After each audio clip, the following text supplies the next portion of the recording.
Common Council for September 24th at 7 p.m. You can all rise as Megan Wiles leads us in the Pledge of Allegiance. I pledge allegiance to the flag of the United States of America and to the republic for which it stands, one nation, under God, indivisible, with liberty and justice for all. Thank you. Ms. Lees, will you call the roll? Mr. Boyce. Present. Mr. Davis. Present. Mr. Elliott. Present. Mr. Johnson. Present. Mr. Schwartz. Present. Mr. Smith. Present. Mr. Thurston. Present. Ms. Wiles. Present. Mr. Peterson. Present. Mr. President, you have a quorum. Thank you. Can I have an approval of the minutes of our September 10th meeting? So moved. Second. There's a motion to approve the minutes from our September 10th meeting and a second. This is a hand vote. All in favor, raise your right hand. 9-0. Mr. President, I would move that we approve the agenda as presented. Second. There's a motion to approve the agenda for tonight and a second. There's a hand vote. All those in favor, please raise your right hand. 9-0. Petitions by citizens or comments by citizens who are present. There are cards out back if somebody would like to stand up and say something, but I have none in front of me, so we will move on. Council committee reports. Finance. Thank you, Mr. President. We met September 19th. Dave Johnson, Aaron Smith, Megan Wiles, and myself. Holly Ramon went over the 2025 salary ordinances, and we had a long discussion on high assessed value growth levy appeal, and also with Jeffrey Spalding, the 2025 civil city budget. That and the claims come to the council with a favorable recommendation. Thank you. Any questions for Mr. Davis? Mr. President, I would move that we approve the claims as presented. Second. The motion to approve the claims in second is a hand vote. All those in favor, raise your right hand. 9-0. We will once again pay our bills. Proposed development presentations. Number 1, council to hear introductory information for a special consideration for an indoor recreational facility at 9535, 9575 East 151st Street within Washington Business Park, a part of the corporate campus plan development for a Contenders Wrestling Academy. Amy Steffens and Min Yu. Thank you very much. This is a special consideration request to permit an indoor recreational use in the corporate campus plan development zoning district. Indoor recreational uses are special considerations in certain land type uses within the CCPD. This particular site is already improved with a 24,000 square foot multi-tenant commercial building constructed in 2023. Tenants include the applicant's business, which is a functional and aesthetic medical practice, and then a distribution warehouse. The indoor recreation use will take up the remaining 4,500 square feet of the building, and it is for the Contenders Wrestling Academy. The ages for the Wrestling Academy are 4 through high school. The hours of operation will be after 5 o'clock. Very rarely will they have any Saturday events, but those hours are obviously after school when the kids are available to meet. Within the CCPD, what would be permitted are some fairly high-intense uses, office and institutional uses, and an array of industrial uses. Staff does find that because of the size of the proposed Wrestling Academy, 4,500 square feet, and the hours of operation after the medical practice has closed and after the distribution center has closed, that this would be an appropriate use and could be approvable within the last tenant space. It is a modest size for an indoor use, and I believe that the intent of asking for a special consideration for an indoor recreation use within the CCPD would be to consider those very large industrial or indoor commercial recreational uses that would take up, say, the entire building. But again, this is a very modest size proposal.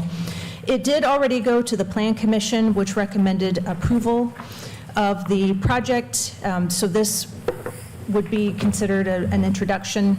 I don't expect that you'll take any action this evening. We will come back then for that action.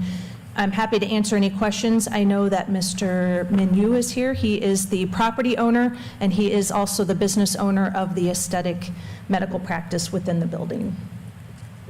Did you say you feel like the parking is going to work out based on the hours of operation? I do, because again, this is a 4,500 square feet, so they are automatically limited to what, the number of children that they can fit into that space for what they're doing, which is Wrestling Academy.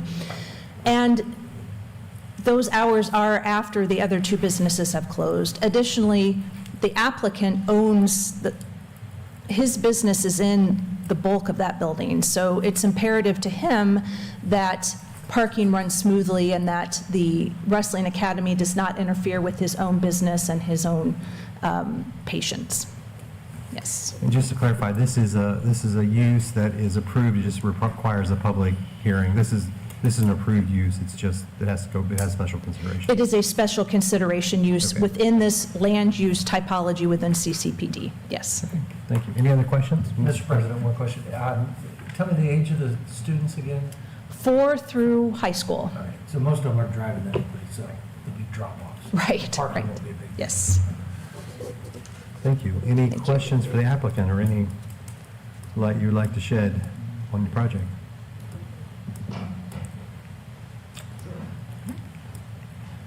Hi, my name's Min, building owner, also co-founder of the medical practice that's there attached. So, as Amy said, it seems like everyone's worried about parking. If parking was going to be an issue to interfere with our core business, I wouldn't have signed this lease.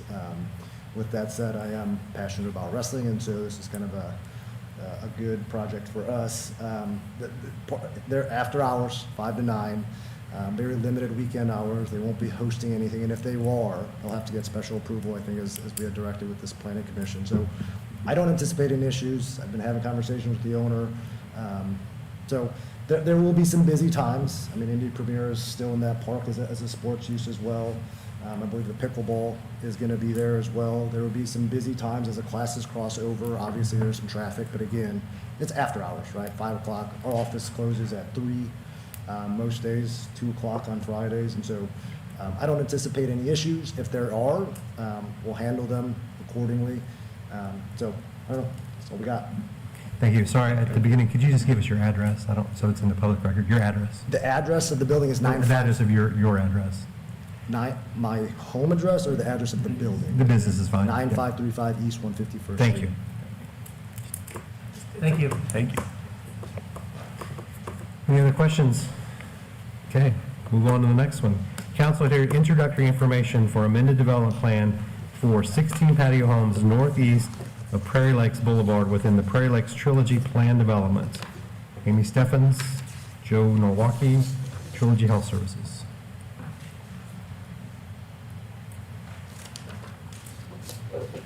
Thank you. This is introductory consideration for an amendment to the Trilogy Plan Development Ordinance. You have seen this site before, just a couple of years ago. In 2008, a plan development ordinance was adopted to allow for nursing, assisted living, memory care, and independent living within this area. You can see that part of the project has already been constructed. This is Prairie Lakes Boulevard and Cumberland Road to the east. In 2020, the Trilogy proposed reducing the number of independent living units. Originally, it was up to 100 approved units, and they replaced that with 16 duplexes that ranged from 1 and 2 bedrooms, for a total of 32 units of independent living. That project was stalled and has not moved forward until today. What they are proposing, again, and again, it's still Trilogy, is 16 units. They will all be duplexes.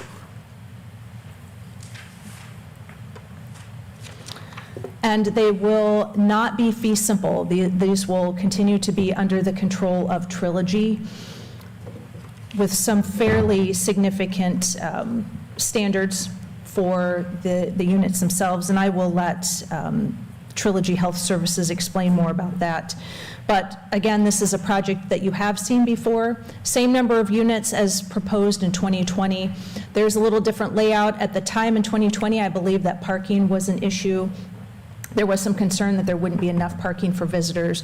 They are providing the 10 parking spaces as required per that 2020 approval. And the layout is different. The units are a little different now. They're more garage forward. Elevations did go to ARB this past week, I believe, and were approved with some conditions. I'm happy to answer any questions that you have for staff. I want to talk about that, a couple of those waivers we saw at the ARB. This council, a few years ago, or the planning department has a ban on vinyl siding. And this project requested at the ARB to waive that and allow vinyl siding. We approved it with hardy plank, which is what it was originally before. I believe the applicant is still going to approach the planning commission and then ultimately the council for that waiver.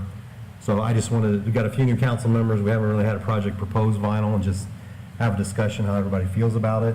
Mr. Hughes, if you want to shed some light on how we ended up with that ban. And Sure, yeah, so under Indiana law, we can have aesthetic standards. Our aesthetic standards are, and ban may be a stronger word maybe than I would use, but our aesthetic standards say that vinyl siding does not meet those aesthetic standards. Someone can come forward and present and request a waiver from that standard, and that has to go to Plan Commission and then to the council. So there's a process for someone to have that approved if they would like. That is something they've indicated they may seek to do. I talked to the president about whether it made sense to get council's feedback on that issue, if it's something you want to talk about now before they would walk through that process, if council has any thoughts on it. In general, we have some residences prior to that aesthetic standard changing that allowed vinyl, and since then we have not approved projects with vinyl in Noblesville. I guess generally I would note, I think you all know, technologies have changed, so it's always worth re-evaluating whether that's something on an individual project it makes sense to do or not. Mr. Thurston. Mr. President, I'm one of 3 new council members, so I know you said we haven't approved anything vinyl since then. Has anything been brought to council and turned down since then? Yes. Yes. There have been, I think, several projects that have come to us by the same builder that they were hoping that we would, even with a heavier grade vinyl, and the choice was still to keep it to the hard plank. Anybody else want to shed some light? Would you like the developer to make their pitch or discuss? You said it perfectly. Discuss a little more. Anybody else has any comments about vinyl siding? I suggested hear from them Yeah, first. sure, make your pitch and then. Oh, he said he didn't. They started doing the same thing. He said I don't. He said I don't believe I didn't. He said I don't believe I didn't. Yeah, I'm sorry, go ahead. Just give us your name and address. Yes, good evening, members of the board. It is my pleasure on behalf of Trilogy Health Services to present this project to you. My name is Joseph, or Joe, Naraki, and my business address that I represent, Trilogy Health, is located at 303 North Hurstbourne Parkway in Louisville, Kentucky. I'm actually based out of Grand Rapids, Michigan. So my role with the company is the Director of Development and also the Director of Entitlements. So on behalf of Trilogy Health, you have not seen me in past historical 2020, 2021 records. I joined the company back in 2022. I do have a presentation that I would like to spend a few minutes showing you the slides, et cetera, and so forth. I would just ask, has everybody had a chance to see our proposed layout yet? That's up here right now. And in generally speaking, I'm going to put my presentation over that layout. So if at any point you have any questions, feel free to stop me. I want to give you a little bit of history on who Trilogy Health is and our intended use for this facility, these facilities.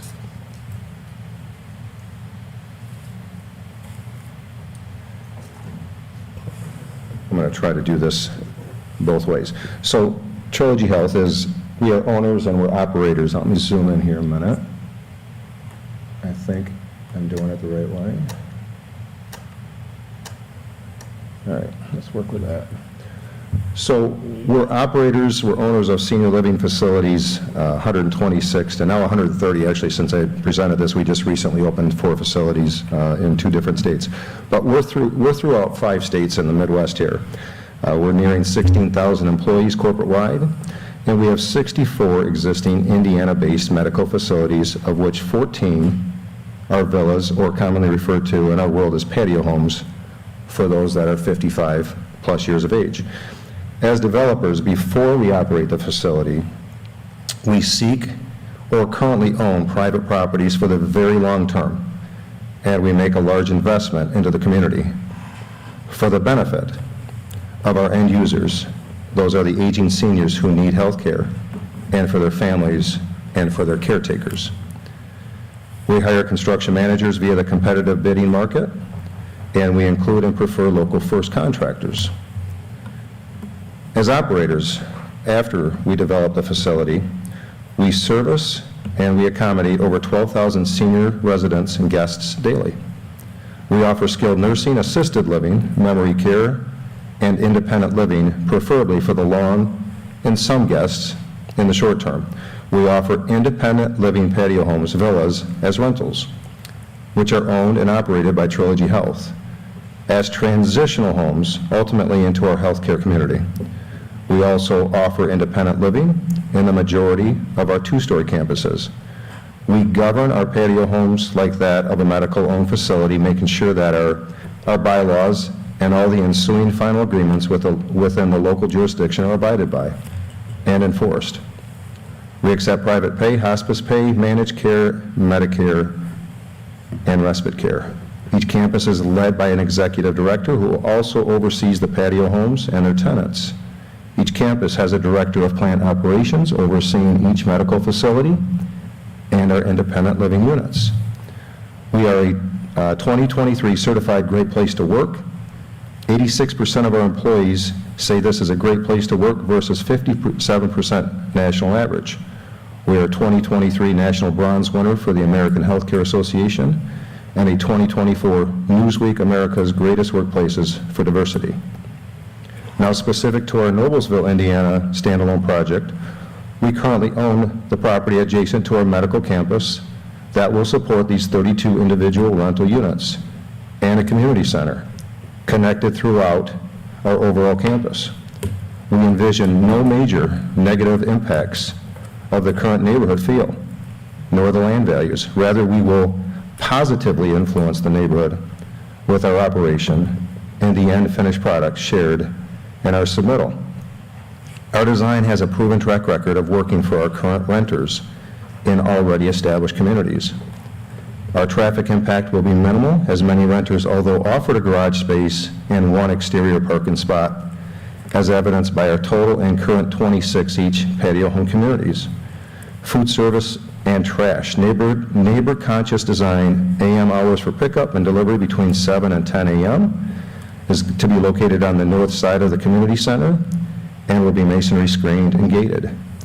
Our Trilogy Health employees and our leaders are present in Noblesville, and they will continue to be. We're members of the Chamber of Commerce, part of the 100-plus women who care in Hamilton County, and we are donors to St. Vincent de Paul Food Pantry, as just a few where our hearts are very evident in your community.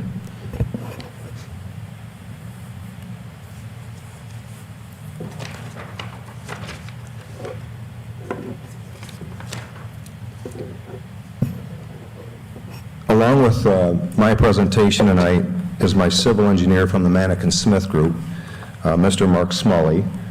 Mark will come up and answer any technical questions you may have associated with a high-level view of the site or its layout. What I would like to do is cover the exterior elevations and begin the discussion with regards to the siding. But let me, as I'm presenting this, I'm going to go back and forth here and just give you a little bit of the brief history on the project from 2020 into 2021. This was part of my submittal, and I hope that everybody had a chance to see what I had inserted as far as our initial presentation on the history of the project. But what happened in 2020 is ultimately the project was amended and was approved in ordinance number 14-06-20, and it was approved with the 10 extra parking spaces. That's not changed, okay? So that's still on our plan. In October of 2021, a request was made for a site plan modification as the design of our villas or our patio homes and their footprint was changed, where we moved the garages forward and other floor plan changes. A formal letter was issued from Mr. Caleb Gutschall of the City of Noblesville to Mr. Peter Massey, who's my boss, and that was done on October 26th of 2021. Thereafter, we tabled the project and shelved it for a couple more years as the developer. That is this letter right here. And I'm pushing the wrong button here. So this particular attachment to our application is important because if we start in the fall of 2021 with where we're at today, we believe our project architecturally and the way it lays out is even better than it was in 2021. We do have the garages forward. That was one of the changes that was made, and our architectural elevations will show and continue to mix up the architectural elements, et cetera, and so forth, that we know is a concern or question that came up at the Architectural Review Board. Real fast. Yeah. When the garages move forward, did that reduce the size of the driveway for parking? When the garages in 2021 move forward? Yes. Yes. Okay. Yes. Yep. But to clarify that,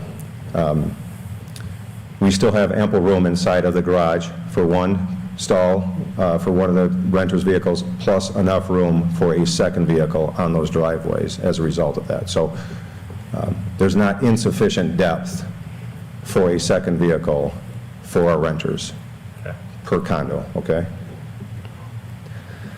So, again, the design concept would be 16 separate villas or patio homes on grade with the garages forward.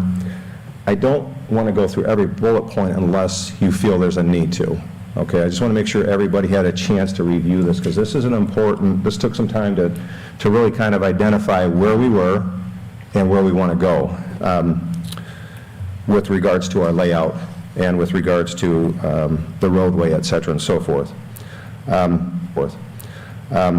A couple things that I think are very important, however, is the rationale. And I hate using the word so I'm saying that too much, I'm catching myself.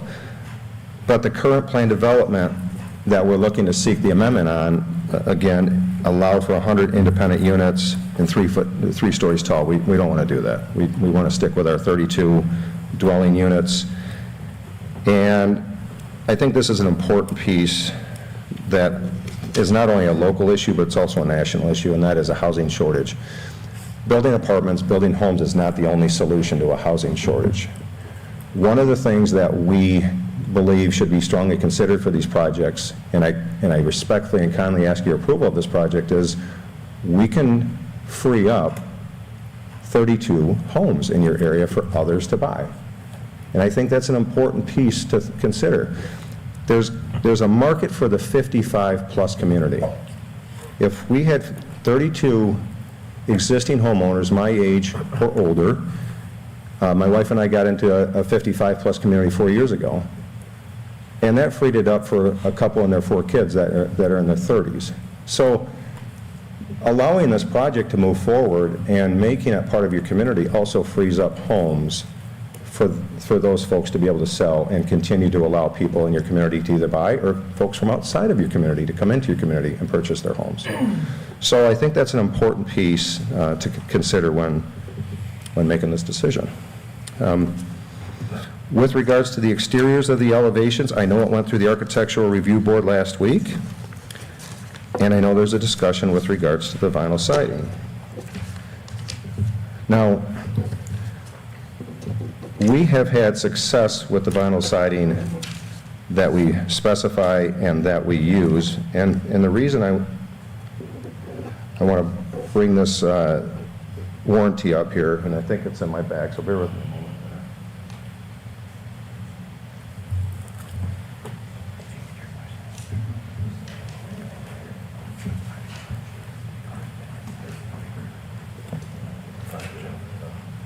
You'll bear with me a minute here. I have it right here. So when we submitted our application, we had an exterior color palette, but it didn't have specifications. And the siding that we use, and I'll state it and then I'll put it up here, is an all-side Charter Oak brand and is a Consumer Reports Best Buy for siding. And I want to put this up here. For the first time in more than a decade, Consumer Reports conducted testing of siding products to find the highest quality offering at the best price. All-side Charter Oak was among 10 products tested in the siding program and rated on multiple criteria such as temperature impact, wind, and color change. The unbiased ratings were based on satisfaction scores from real consumers, and not only did All-Side Charter Oak make the list, it was ranked number 1. And one of the things I want to point out here is the discussion piece with regards to the warranty. This product comes with a 50-year warranty against fading, okay?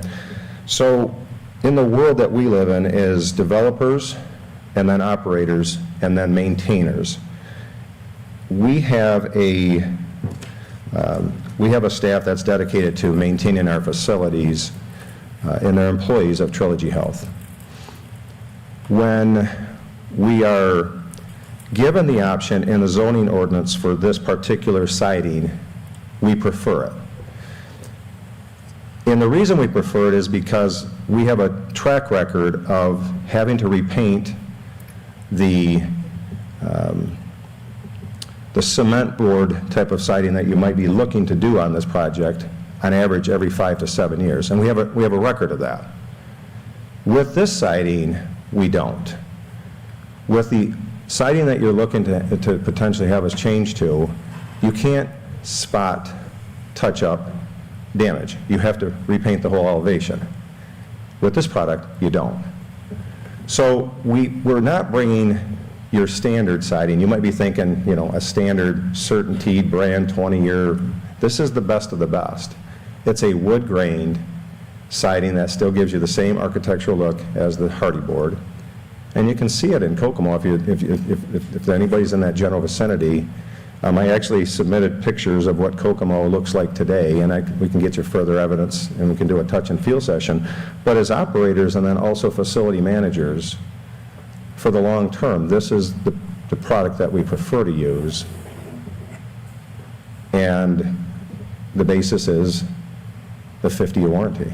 So I'm able to answer any other questions you might have with regards to it, or our project for that matter, and then any other civil engineering related 500-foot view questions you may have on our project. I can have Mr. Smoley come on up and address those issues. If there's still an opportunity to talk at the end, if I raise my hand, if there's any questions, can I come back up and re-present? Yeah. Okay. Thank you for your time, and thank you for your strong consideration of our amendment. Any questions, any comments? I just have one more comment to tack on to what you said, Mr. Peterson. When this came from ARB, they asked for the waiver, and we felt like it was, again, an important conversation to have as a council. My view is that this should be a part of a holistic conversation on what our standards are across the city, and I do not think that we should grant it as a variance, especially when that has not been our standard. I don't think that's what we should do.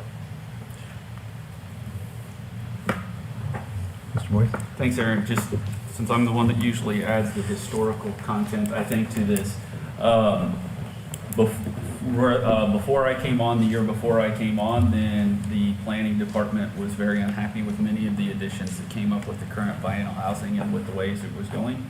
So they banned vinyl housing, and that would have been around 20 years ago right now, I would guess. So around 2004 would be my guess. Don't hold me to that. I don't know, but that's close. I do know that we looked at it probably, Aaron, Megan, 3 years ago, maybe, or so, and talked about when we redid all of our building. We talked about it for a long time at length, and at that time decided we did not want to bring vinyl housing back in. And it was not a unanimous vote, though, I will say. There were some people that were for it, and the majority obviously against it.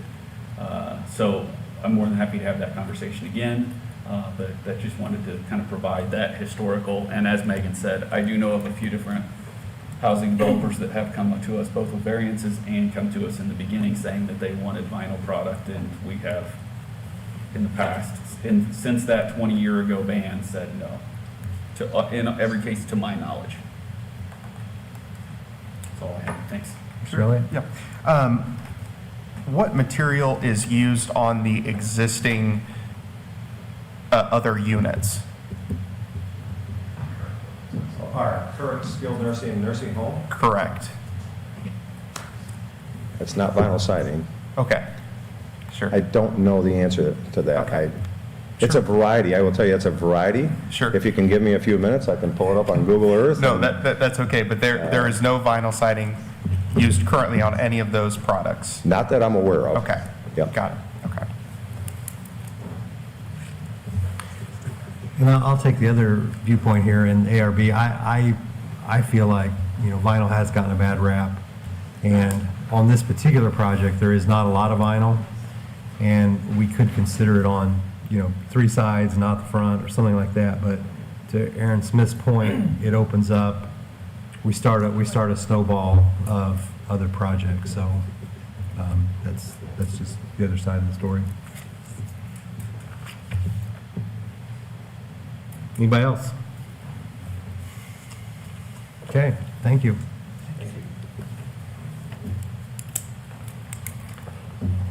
New ordinance for discussion.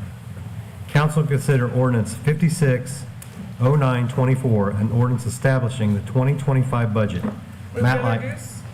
Yep. Second. Matt Light and Jeff Spaulding. Try to jump ahead, I'm so excited. Thank you. Thank you, Mr. President, members of council, Matt Light, Deputy Mayor. I used to have some bad rap on vinyl, but I got rid of it. Apologize for that. That's not true. It was really good rap. I am pleased to have the opportunity to present to you Mayor Jensen's 2025 proposed Civil City budget.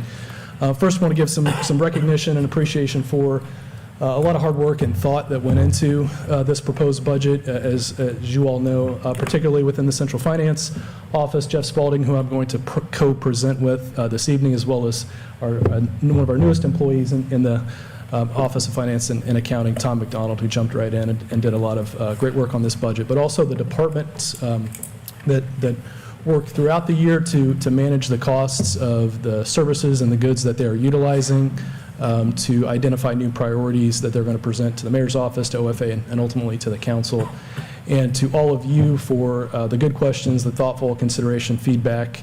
We had 3 work sessions with you all in addition to Finance Committee review, liaison discussions, and so on and so forth. So I appreciate that, and particularly we'll recognize too the 3 new council members who haven't gone through this process before. Some really good questions, some really kind of questions that sharpened our focus on some of these issues, and the mayor says this frequently, but the approach that you all take makes what we do better. So thank you for that. I'm going to touch on some kind of overarching themes. The budget for a city really kind of tells the story of the priorities that it has identified for use of taxpayer funds, and Mayor Jensen's budget prioritizes these things. Maintenance of the tax rate. So this maintains a $1.10 tax rate for the 5th consecutive year. We align ongoing spending with our revenue growth trajectory. So we live within our means. And as Jeff will explain in more detail, our core operational budget increases are at 6.4% across those funds. We manage our revenues and our funds to maintain our AA bond rating, which is important when we finance capital projects to keep interest costs low. And we make balanced investments in personnel. And so that comes in a couple of different ways, including funding or recommending the funding of new positions within departments. And you'll see 2 in the fire department, 2 in the police department, 2 in the street department, as well as a capital asset manager in the engineering department and a legal assistant to work with our city attorney and paralegal on priority legal matters, but also through addressing compensation for our existing employees, both in public safety and in civilian departments, based on a number of factors, including our outside consultant, our experience with recruiting and retention in those positions, and other considerations. And we also attempt to make adjustments and to be strategic about where we put dollars in the budget for private contractors as well, so that every need or every solution isn't addressed by personnel. We do that where we think it makes sense, but we work with private contractors and consultants where we think that makes more fiscal sense. The last thing I'll touch on before handing this off to Jeff is a couple of changes that we made since we had the work sessions with you all in August, just to note those and call those out. We dialed back the request in the Economic Department's budget for some additional ongoing spending to focus on kind of zones within the city of significance for redevelopment possibilities. And we'll take more of kind of a case-by-case basis in talking with you about those opportunities. We modified a request in the IT budget that had generated some discussion around kind of a bank of hours that was available, that there was some concern with leaving those on the table and not getting the bang for the buck there. We deferred the visitor center additional funding request based on some feedback so that we can bring back to you. We're going back and doing some additional homework on cost-benefit analysis that we'll bring back to council, most likely at the December work session on capital project updates.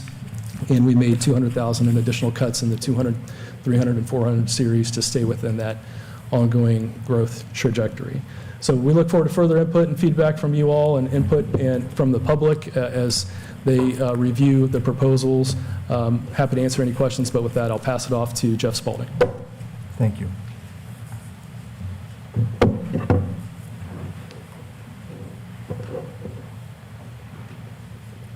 Probably should have plugged this in when I came to sit down, but there we go.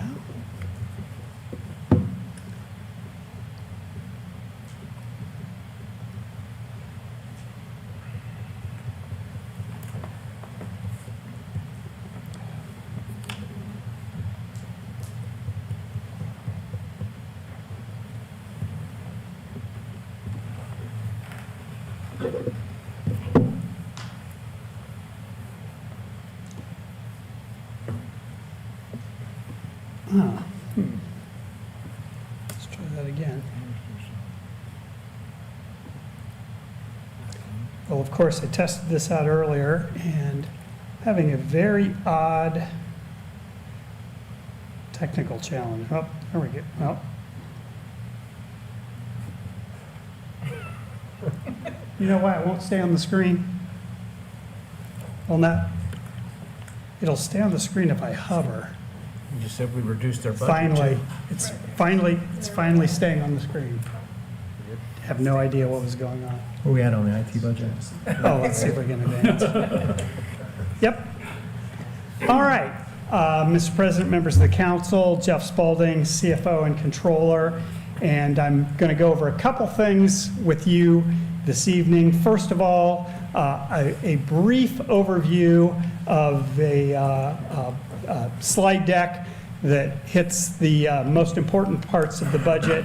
Went over this in depth with the Finance Committee on Thursday. I'm not going to go through it in that depth here, but it really captures the core and essence of the city budget and that's being proposed for 2025.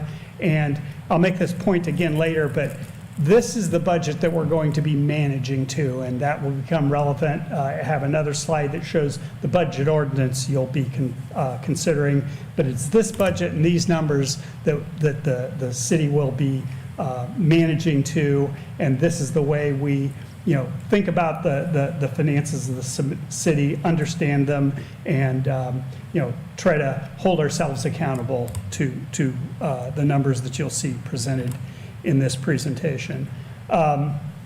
First of all, the budget, just some major high-level perspective things. Important things, obviously, for local government finance.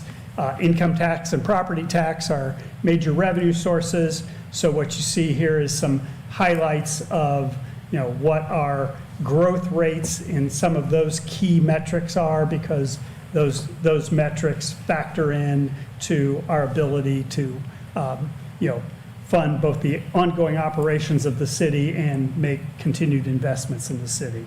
Like I said, there's a lot in here, so rather than going through it in detail, what you can think about this packet of information, it attempts to answer questions that you might have as you think about the finances of the city. And so if it spawns questions that you want to follow up with me later on, happy to do that. Next couple things that are important, just the budget growth. Matt referenced this, but the overall growth in the most simple terms is from our base budget, which I think we all understand that's kind of our ongoing, base level of operational spending. From our base budget, this budget includes $17.1 million of requested increases, and that by itself is a 15.5% increase from the base, but a lot of that is for non-recurring spending. So when you remove the one-time spending that's included in here, it's 5.7% growth. Similarly, the vast majority of what we do and what you think about city spending and funding is in a group of funds that we refer to as our core operational funds. And within that core operational group of funds, the spending growth that excludes one-time spending is 6.4%, and that will become relevant as I talk about a couple other matters. The other most important thing to think about when you're trying to understand the city of Noblesville's finances is we have strong reserve balances, which I think in just a general sense, everybody understands that's a good and important thing for any organization to have, including a city, because it gives you the opportunity to invest, it helps protect you against future downturns, all those types of things. But we're also very conscious about our reserve balances, and that is an important part of our strategic financial planning. And as we have been doing now for the past number of years, this budget also includes a strategic spend down of those balances, because the idea is you don't just collect the money and hold it. If you're going to collect taxes, you need to pour it back into the community. And so that's what we're doing. I will acknowledge this, though, is that unusually strong revenue growth has made spend down of reserves more complicated, and as you might understand, so we continue to head down that path, but we continue to have the benefit of a vibrant, strong community, and that brings a good type of challenge. All right, so this is kind of maybe the most significant underlying construct that we use in our long-term financial planning, and it's a revenue growth trend line, and I have been referring to it as the law of gravity for fiscal planning. So, basically, in essence, you can't grow your spending and your organization faster than the resources that you have over the long term. Obviously, you can adjust off of that from time to time, adjust certain circumstances, and Matt referenced this, but that revenue growth trend line, based on the way we look at it, which is 4 years back, 4 years forward, the current analysis that we did leading into this budget cycle produced a 8-year trend line revenue growth of 6.7%. So remember that number, and that becomes important as we look at these other numbers. Again, this is a eye chart of numbers. You don't really need to get too deeply into them, but what this is doing, there's two things this chart is trying to accomplish for you. It's breaking the budget down into 3 big groupings that are important and relevant. You can see the relationship between the 3 of them. It's all budgeted funds, operational funds, so those are the ones that we're basically running most of our key types of things that you think of city government doing in terms of, providing services to the public. And then within the operational funds, there's a group that we refer to as core operational funds, which is where we have our most major primary revenue sources supporting those, which are property tax, income tax, and some other local taxes. So you can see the relationship between those three fund groupings, and then the important thing that I'll direct your attention to is this line at the bottom in bold. It's the increase in spending from the base, excluding one-time spending. So in all cases, you can see that on all of those groupings, we're at it or below that trend line that we identify as what we can support in terms of ongoing spending. Next thing, again, won't spend a lot of time with, but it's important for any budget presentation to understand what's happening to the balances of the city, and this is just taking the balances out of our two probably most significant funds, which are the general fund and the rainy day fund, layering into them the other core operational funds, giving you some overall totals that you can look at there. All right, budgeted revenue. We have quite a bit of different sources of revenue from various charges for services, licenses, permits, and so on and so forth. But the keys that people tend to focus in on are what are the local taxes that we collect. So there's property tax. Matt referenced that. You have established, and we have been following this goal of maintaining a $1.10 tax rate, and that we will continue to do that with this budget for property taxes. Local income tax, that is it is a local tax. It's actually a county tax that gets distributed to units of government within the county. The actual, as you are probably familiar with, the actual tax rate in Hamilton County is 1.1%, but the way that tax is currently structured, only 1% of the 1.1% is by formula distributed out, and so a big portion of our revenue is our share of that. We have a 1% food and beverage sales, tax on food and beverage sales in Noblesville. Again, the actual tax rate that patrons to Noblesville restaurants face is a 2% food and beverage tax, but 1% comes to the city, the other percent goes to the county, does some other things. And then of these, the most recent is the county vehicle excise surtax and wheel tax. That was just established a couple of years back and established for the very specific purpose of supporting major road and street projects in the city, most specifically Pleasant Street. All right, next group of slides is a bunch of charts that slice and dice the revenue in different ways. And again, that's for your independent review. Helps you understand our revenue sources a little bit better, answers questions about what the relationships between the various different revenue sources are that fund our operations. Into budgeted expenditures, again, an array of pie charts that's basically taking the monies that are being requested for appropriation in this budget and showing you how they are allocated across different ways that we think about the way we organize the spending of city funds. Again, won't walk through each one of these things. I would say the most significant thing is to understand that our increases from the base budget, which I referenced before, are requested increases of $17.1 million. Of that, $6.4 million is ongoing, so that's a commitment to build the spending base to support operations that you will continue.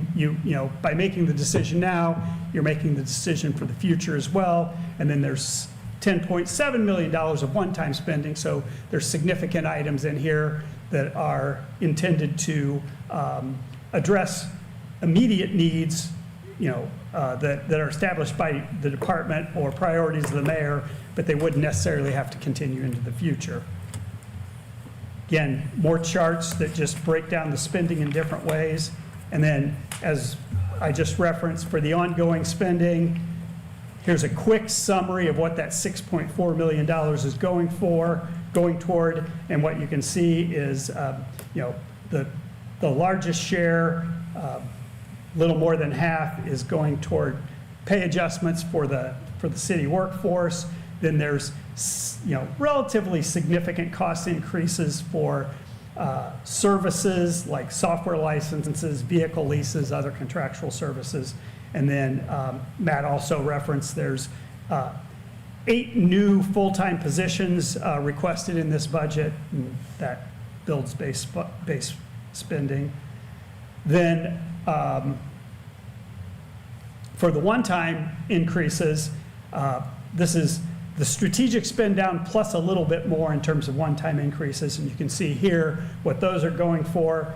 I think they are things that you would typically expect them to go for: road improvement projects, park improvement projects, tactical, public safety tactical equipment and supplies, and then, a variety of other things that are significant and important, and, we hope are, useful, beneficial to the city and to the taxpayers. But they are things that we could do those in 2025 and not continue them in the future if you chose not to. All right. And I now have another technical problem. Now it's going again. There we go. More pie charts that just, again, break down the spending in different ways for you to review. And then second to last, capital funding. I do want to take a moment and talk a little bit about capital funding and the role that it plays in our budget.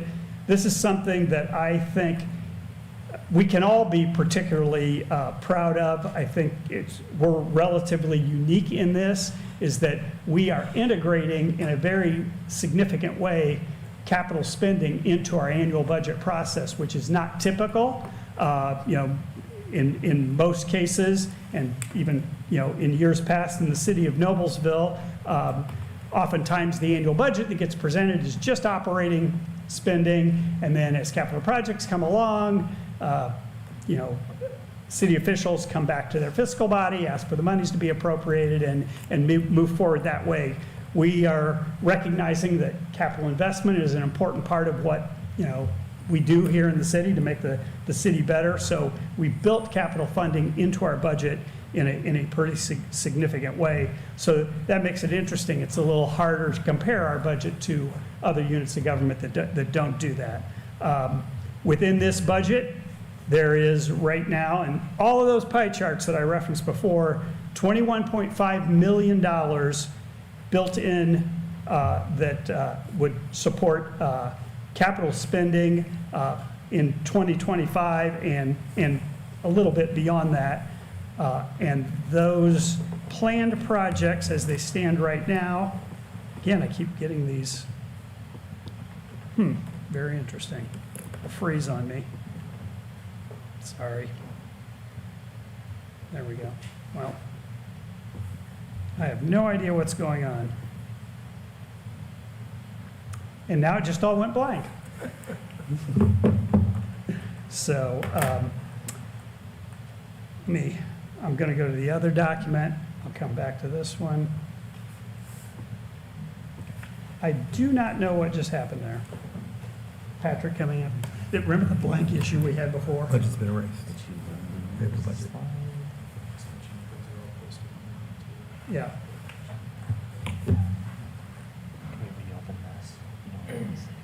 Oh, you closed the wrong one. Yeah. Okay, yeah. Okay, now you're going to reopen it? Yeah. Okay. Let's see, we can just go right here.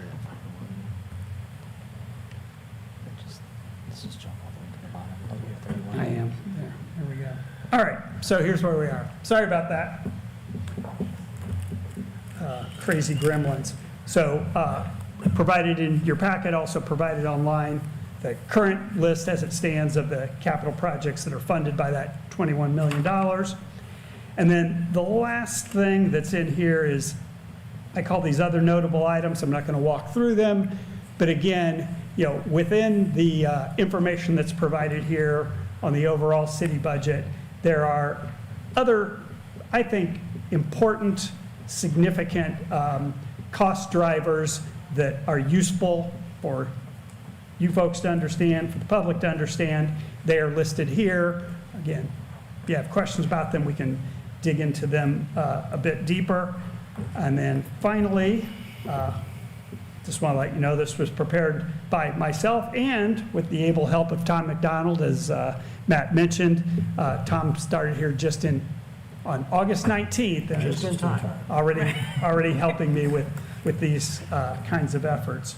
I have one more thing to show you, but before I move to that, any questions about the budget presentation slides? I have a question it's probably better for Matt. In there, and for those who are watching, Finance Committee reviewed this pretty heavily, and in addition to the work sessions that we all did as a council. But in the first few pages, we saw a lot of revenue increases, which are good. It means our community's growing and all that. Can you speak to how much of our capital plan is still unfunded? Even with those increases, we still have a gap that we have to prioritize projects. Yeah, thanks for that question. I think that's important context too. And Jeff talked about how we've integrated operating with capital and the way that we look at our revenues, but also the needs that we have in front of us to address issues, in many cases that we've characterized as kind of deferred maintenance or catch-up projects. Yeah. So we update the 10-year capital improvement plan twice a year, present those updates to council and receive feedback on those. We did that earlier in the spring. We'll be doing that again with in conjunction with the passage of this budget. That 10-year plan identifies by year, by priority throughout departments with harmonization from kind of the central office, and utilizes, like in 2025, that $21 million of capacity. It also identifies other needed projects that our teams in engineering and other departments think that we need to move forward based on traffic analysis and a number of other factors. And that includes more than $200 million in currently unfunded projects for the next 5 years. So while we're funding the list of projects that was shown on the slide, and it's available in the packet, that includes the new police station, and includes some Bowden Road improvements, a lot of other improvements that we've been discussing in Roads Committee and otherwise, there are still a large number of projects that are yet to be unfunded, or yet to be funded. And we're pursuing grants for those, but also looking at utilization of the strategic spend down in a careful way as we take into account all the factors on the revenue side, but also on the legislative reform side to move those forward. And just a couple of examples of kind of projects that are a little further out on the horizon, but that would be relevant in that context would be Greenfield Avenue widening and improvements, Oleo Road widening and improvements, construction of Fire Station 78 that's needed based on growth within the city, and several others. That's helpful, thank you. Mr. Spalding, you may have said this and I missed it. So the percentage of funds that we have in our rainy day fund is what of the total budget? Whew, I don't know that I have that calculated. I apologize. What do we try to stay above? Huh? What do we try to, what is Oh, our- well, we do try to maintain, our recommended reserve balance across funds is 15% of the subsequent year revenue. And that's in comparison to other municipalities, that's a very conservative amount that we are, I mean, it's, Yeah. other communities have a higher percentage that they reserve. Yeah, As does the state. State has, so ours is more conservative, to your point, than the state government is as well. I guess that's true. I'm not 100% certain on Some that. people may see that amount in the rainy day fund and be like, wow, why are they keeping that much? But it's a Oh, very small okay. percentage. Yeah, and that's the other thing that we're doing with the strategic spend down. We're recognizing that so that we, as we were talking about before, we're not, hoarding money. It's that's the programmed use. But I will actually get back to you. We can do the calculation. That 15% reserve requirement is something I apply across all funds, but I can actually get you the percentage of how much the rainy day fund balance is relative to the budget? Because I think that's a slightly different number than the 15%. It's a different number than the 15%, I'm sure of that. So, I didn't mean to throw you there. no, that's all right, that's all right. Any other All right. questions? Like I said, I have one Yeah, other document I'm sure. going to go over. All right. So with that said, you do have in front of you as well the official, proposed budget ordinance. And again, without going through this, I think the highlights of this is that if you look at this document and compare it to the document that I just showed you, you'll see significantly different numbers. And that's why I made the point early on, and I've done this, over the past few years. We are managing to the numbers in the budget presentation that I just gave you. What this represents is due to kind of the myriad of various nuanced and complex state, basically Department of Local Government finance requirements, that local units of government are really compelled to present and adopt a budget that provides you and us latitude to execute on the plan that I just presented to you, because there's still remaining uncertainty up to the point where our budget is finalized by something called the official budget order that happens in January of 2025, might happen in December. But because of a variety of nuanced things, there are still changes that can happen, adjustments, shifts that need to be made, uncertain things that will get resolved between the time you adopt the budget and when that budget order comes out. And if you don't tactically prepare your budget ordinance, you can cut off some options that you might otherwise wish to have, and then we wouldn't be able to execute the fiscal plan that I just showed you. A couple quick examples of this are in the budgeted numbers here, based on the way the state requires you to budget. I have to provide in the budgeted amounts monies that are being transferred from one fund to another. So that's showing up as spending in both places. So it's just double counting the money, but it's the official requirement, the way the state requires you to put these numbers together fund by fund. So that's causing the numbers to be higher. Also, you have to plan for contingency. And so an example would be if certain things that we are assuming will happen, which I'll reference one of those in the next item.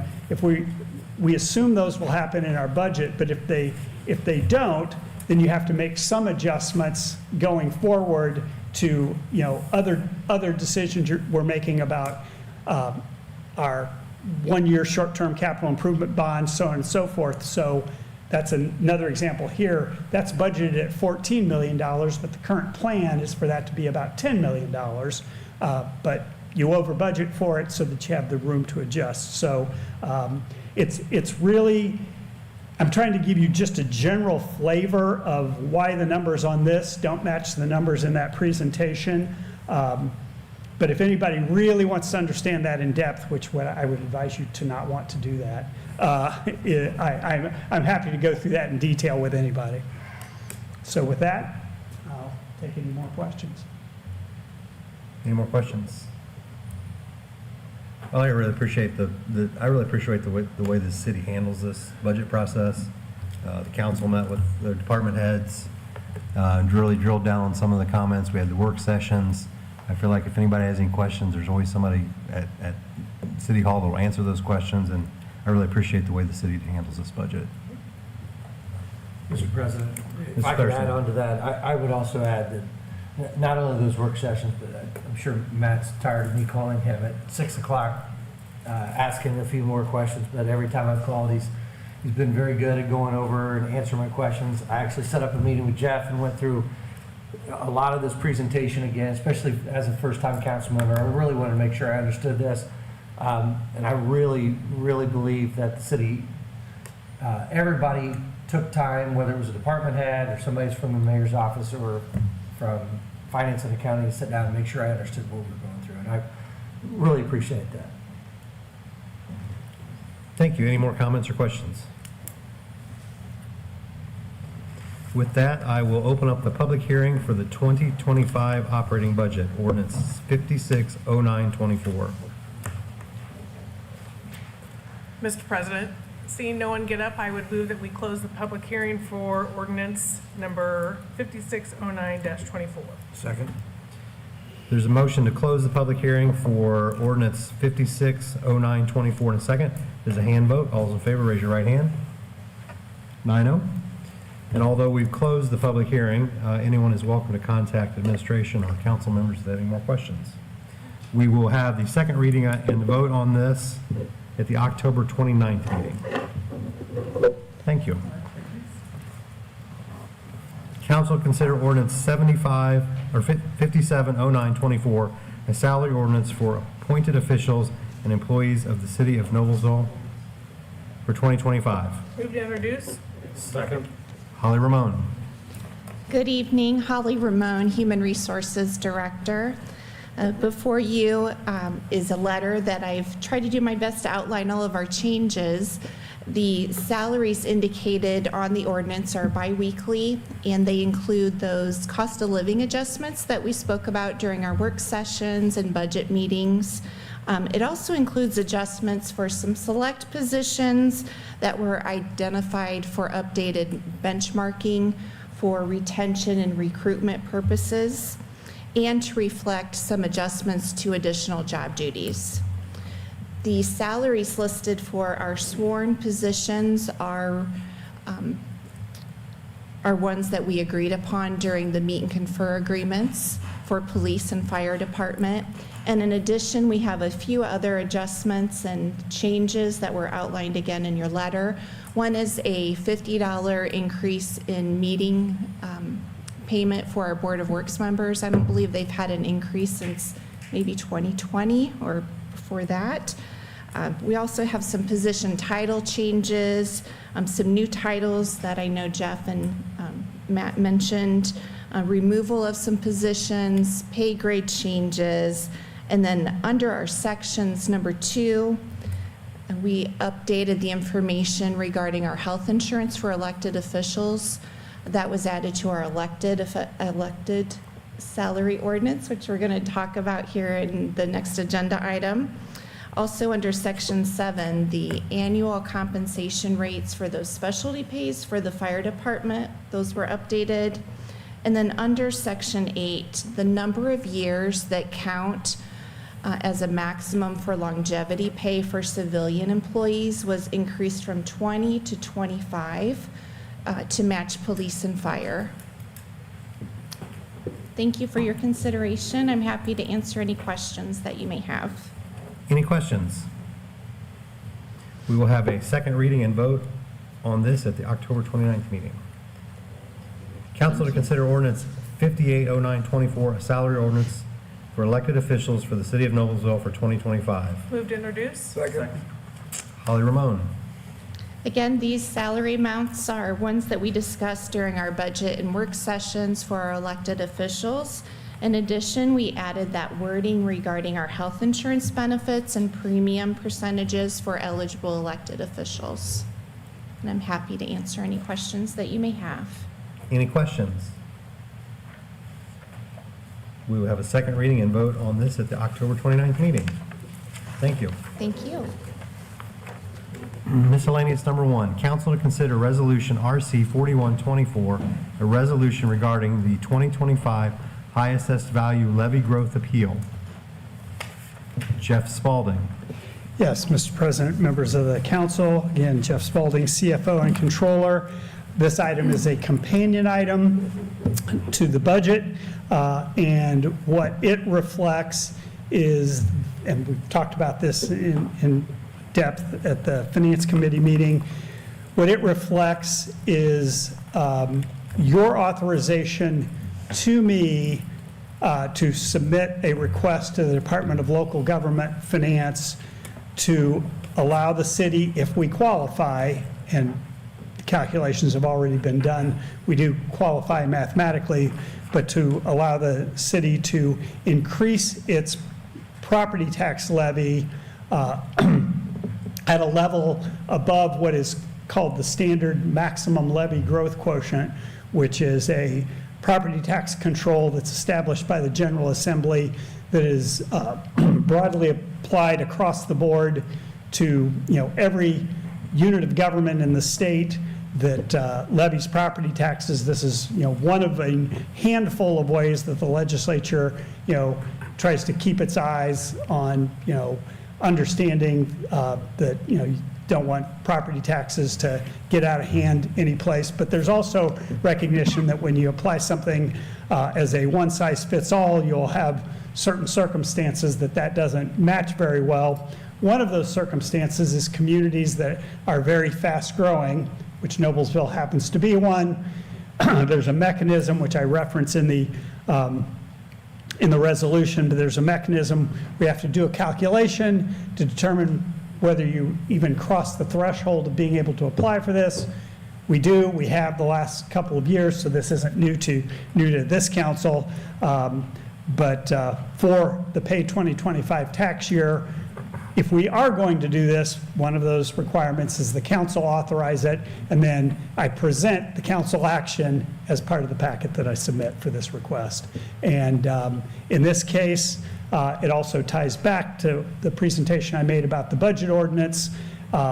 If for some reason we won't know, the submission deadline for this is October 21st, we generally won't get our answer until late November or early December.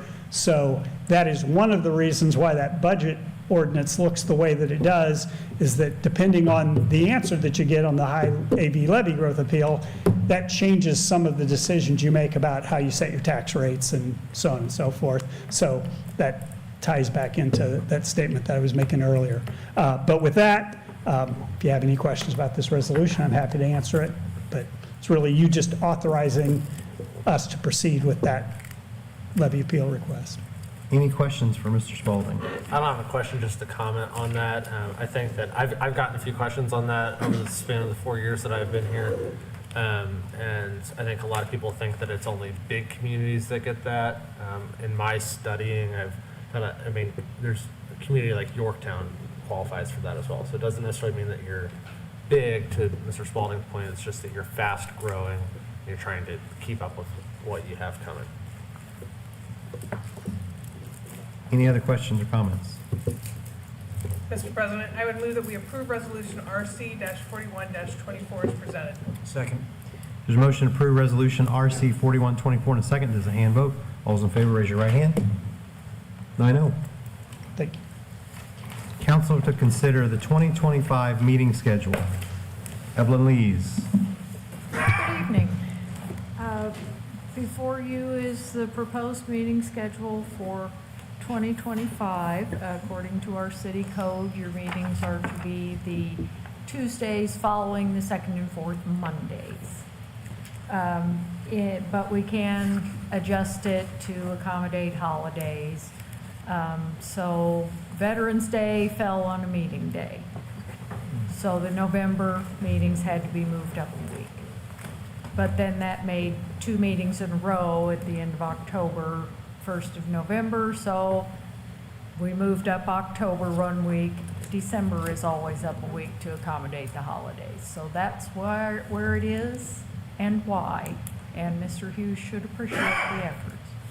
I do very much appreciate the effort.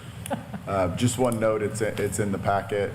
We have been requested by members of the council to propose a 6 p.m. start time. Yes. And it does say in the packet that we're putting that forward as the advertising. It will require an amendment to the ordinance which the clerk and I have spoke about and we'll work on and have something to you shortly. But just a note for your discussion. Thank you. Any comments or questions? I appreciate the not having the back-to-back meetings. That worked out well. Thank you. Mr. President, I would move that we approve the 2025 meeting schedule as presented. Second. There's a motion to approve the 2025 meeting schedule and a second. There's a hand vote. All those in favor, raise your right hand. 9-0. It is approved. Council comments, we have a major milestone coming up Thursday night, September 26th from 6 to 8:30. I hope for Party on Pleasant Street, I hope the whole community will come out and support us. That's from 6 to 8:30 p.m. And at 6:30, there'll be some comments from Chris Jensen and County Commissioner Steve Dillinger. There'll be food trucks, beer and wine, entertainment, DJ, children's activities, a drone show, and some raffles and giveaways. So I hope everyone can join us. It's on the bridge. It's actually on the bridge between River Road and 8th Street, and that will be open the next morning. Very excited. Any other comments? Mr. President, also, this week is Noblesville's homecoming. So Friday afternoon, we will have a homecoming parade coming through downtown Noblesville, so just everyone be aware that traffic will be a little different that day, but we hope the Millers have a wonderful homecoming. Right, Mike? Yeah. That's it. Okay. Any other comments? Meeting adjourned. Thank you. Thanks.